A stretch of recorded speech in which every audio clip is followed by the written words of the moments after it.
Good morning, everybody. Welcome back to the discussion of post-structuralism. Today in this video, we're going to talk about Jacques Derrida. Derrida was an Algerian-born French philosopher best known for developing a form of semiotic analysis known as deconstruction, which he analyzed in numerous texts and developed in the context of phenomenology. He is one of the major figures associated with the post-structuralism and postmodern philosophy. When we look at Derrida's deconstruction, often associated with the movement, which is what is called as deconstruction, he is arguably one of the most elusive, controversial, and influential figures in the Western intellectual history. His work has spanned philosophy, literature, the law, political theory, and social theory as well. Obsessed with the functioning of language, Derrida's mode of writing is playful, elliptical, and sometimes obscure. However, the point is that the way he makes his arguments is the argument itself, a degree of self reflexivity that is not seen in contemporary writing. Derrida's early work built upon the Saussurean notions of language and significations, but later he took them to the radical extremes. Derrida argued that if the relation between signifier and signified is arbitrary, as the structuralists say, especially Saussure, and all language is rational, then the process of reading is a movement from one signifier to another signifier. We can never come to the end of signification and discover the meaning because when we get to the end, we are faced not with the signified but with yet another signifier. Every signifier refers to other words or signifiers in an endless postponement, which he calls as difference, Defrence, of meaning. We never arrive, we only travel along with the paths of the meaning from one meaning to another. So we travel along the path of meaning making. Thus, in order to explain the word cat, we use further terms like animal, organism, whiskers, tail, and so on and so forth. More signifiers along the chain of signification. There is no final signified because even what um, we have finalized as signified will also consist of more words or the signifiers. Interesting, isn't it? So we don't have it at all, and it is made up of postponement of meaning. Every signified fire, argued Derrida, is made up of an absence. Building on Saussure's assumption that meaning is the result of Difference, say for example, a cat is different from bat, from hat, from fat. This is what we studied in structuralism. Derrida suggests that every word carries within it the words that we are aware of as being different. Every signifier is a series of differences from other signifiers. All of those are the absence that constitute this one for us. Cat is produced because fat, hat, bat are absent. But these absences are crucial because without them, we cannot understand what cat is. This means the meaning of cat is the result of absence rather than mere presence of difference. Meaning, ironically, depends as much on the absence of other words as on the presence of cat. Derrida's chief contribution has been to show how language is fundamentally slippery, based on self contradictory, unfinalizable conditions of difference and difference. Difference, difference, and difference.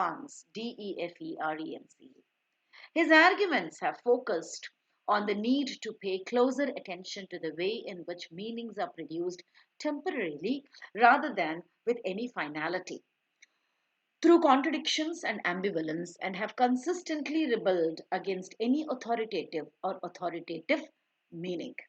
What Derrida achieved with these twin moves of Meaning as based on difference, difference, and the absent presences, and as perpetually deferred, defferred, was a radical rethinking of the very process of language use. Writing and language, he announces, with a difference, difference, a term that combines difference and deference. Difference. We shall return to the significance of this term later. All writing, according to Derrida, is difference, difference, which is a study of difference and maybe deference, postponement. This is what Derrida famously termed as grammatology. Derrida's deconstructive turn must be read alongside with the buts. What these two thinkers did was to provide a very significant shift in the way we think of language. Both suggested the endless play in language and literary works, the unreliability of any meaning from any work, the openness of the texts, the instability of language, the unfinalizability of any meaning or text, the relationships between words, meanings, and texts as intrinsic to meanings rather than the words themselves. Deconstructive criticism would build on these themes of unfinalizability, difference, rationality to show how a text can subvert its own stated philosophical or literary assumptions because it refers to and is open to three important things. Number one, a different reading. Number two, another text that rather than reinforce its argument might subvert it. Number three, revisions, even as it states its meaning in unambiguous terms.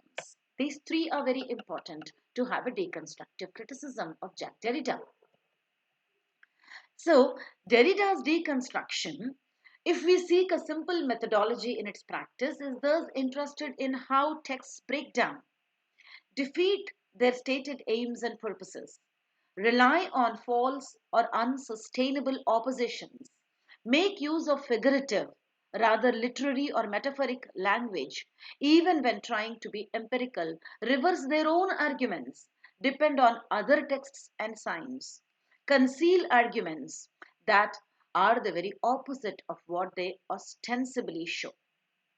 If structuralism was interested in how meaning is produced and texts work, deconstruction is interested in the contradictions that resist meaning, in how texts do not work but deconstruct themselves. Interesting, isn't it? So, Jacques Derrida presents what is called as text, textuality, and writing. Let us understand what he means by text, textuality, and writing. Deconstruction's attention to the language of texts has often led to the accusations of it being another version of new criticism. Its playfulness and puns have sometimes been seen as frivolous. Both these charges, however, miss the point. No critical analysis of texts and literary language has been as rigorous as deconstruction in Jacques Derrida, Paul Dimon, Jeffrey Hartman, and Harold Bloom that we are going to do in the next video. Nicholas Ryle in 2000 proposes that one way of approaching the deconstruction is to see how it treats speech acts and language. A contrastive is an assertion and can be either true or false. A performative is a speech act that performs an act in the very act of saying. Thus, I swear, I confess is a performative because the words swear and confess perform the acts of swearing and confessing. Deconstruction shows how every constative, every assertion also includes a performative within it. Thus, there is no pure actually constatives, each being contaminated with another. Deconstruction's chief strategy has been this: to discover the impurities, contamination, border crossing that upset purity, structure, linearity, origins. In every statement, deconstruction argues one can see trace of elements of other sounds, statements, and truisms. In every statement, you can see the reminders of something else and detect what else remains to be said. What is even more important is Derrida's concept of logocentrism and phonocentrism. Deconstructive thinking in Derrida begins by worrying about the distinction posed in linguistics and culture between speech and writing. Derrida is reading Saussure and Claude Lévi-Strauss here. Speech is privileged because it is seen as more authentic since it happens only with a speaking person. Writing is treated as artificial and as suggesting death, loss, and unreliability since writing can exist independent of after the life of the writer as well. Thus, speech is taken to mean presence of the speaker and writing to mean absence. Yes or no? Writing is therefore about absences and thus less privileged in this schema. Derrida termed this privileging of speech over writing. Phonocentrism, as he calls it. Speech is privileged because it seems to have an essence, the speaker. Listeners assume the speaker embodies the truth of what is being said because the speaker is present in that. In fact, Derrida proposes notions of truth are dependent upon this idea of the center, which is called as logos, core, or essence. This is what he terms as logocentrism or the metaphysics of presence, where the core or the presence is seen being the truth. Derridian reconstruction first moves, therefore, to reject this emphasis on the centers and origins and essences. Phonocentrism is a term Derrida uses to describe the privileging of speech over writing in Western thought. A privileging based on the assumption that because speech implies a speaking presence, it is more authentic. Logocentrism is the term that Derrida uses to describe the assumption and quest for a core, an essence, truth, and center. Logos, or the final meaning, is believed to vest in God, whom Derrida terms a transcendental signified, a signified that explains and culminates the very process of signification. So it is very interesting that writing is seen as extra in addition to speech, something that is used as a sign when the presence of the speaker is not possible. This locates writing as extra, an appendum, and therefore subordinates to speech in the hierarchy of speech writing. Derrida terms this the logic of the supplement. Derrida's deconstruction also talks about the supplement and the difference. Note the difference, the spelling difference. Difference. The supplement actually is the difference. Derrida proposes following Saussure that signs cannot ever refer to these things themselves. Signs are therefore incomplete and require something else to complete its sense. Supplement is this necessary completion. It is a signifier that is extra. But Derrida argues that signifier is also what completes. It is extra and therefore unnecessary, but also necessary for completion of the meaning. It is both necessity and excess. Can you understand? It is both necessity and excess. It can substitute or supplant. The signifier is needed because it tells us that there is a presence that is not here and now, but presence. In other words, a sign is indicative of an absent presence because it shows something that is not here but makes us alert to the fact that something is not here. The supplement is the signifier. Derrida's deconstruction move is to show how we seek to go from supplement to the core, to the main meaning. One wishes to go back from the supplement to the source. One must recognize that there is a supplement at the source itself. This simply means we start a process that will never end. So we have sign after sign, supplement after supplement. And so Derrida uses the term writing to therefore include both spoken as well as written forms in order to emphasize that speech is a form of writing. This argument illustrates a basic feature of deconstructive method to analyze a hierarchy, to reverse it, and to show how the elements of hierarchy are constitutive of each other. Thus, speech and writing are not opposing terms or binaries, but rather each contains the other. The literary and cultural theory, Derrida's arguments about texts, have been particularly influential, and to these we shall now return. He says, very famous statement, there is nothing outside a text. Everything is there within the text. There is no outside text. Text requires a clearer explication in Derrida. Number one, text is not restricted by a book's margins and bindings. A text, number two, overruns, spills over its boundaries. The end of the book is not the end of the writing. Number three, every text carries traces of other texts. Remember intertextuality that Roland Barthes is trying to say? Number four, every text is therefore a network of other texts from which it differs. So there is no outside the text. Derrida says you have to read the text and try to find out what other signifiers could be there, and you could find the traces of them and thereby giving it some sort of meaning.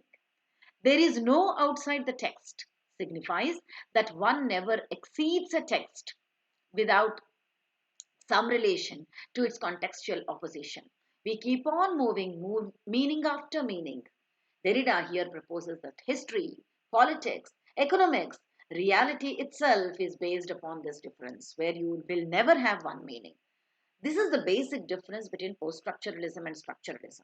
Structuralism aims at looking at the text and deriving a particular meaning, one meaning based upon a center. Whereas post-structuralism of Roland Barthes or Derrida is indeterminacy of meanings. Agree with this? And so we move about to talk about the traces. The traces, the deconstruction does not have a place for language over here and a world over there to which it refers. There is no essential difference between language and the world, the one as subject, the other as object. All we have is traces, one signifier after another, one after another, one meaning after another. You can never have a complete meaning, and that is it for any text. You have traces. So texts are always undecidables. Later critics have theorized about textuality as being different from the text. Textuality is what constitutes the text in particular ways. This involves interpretive texts, contexts, acts, and the knowledge produced through the text.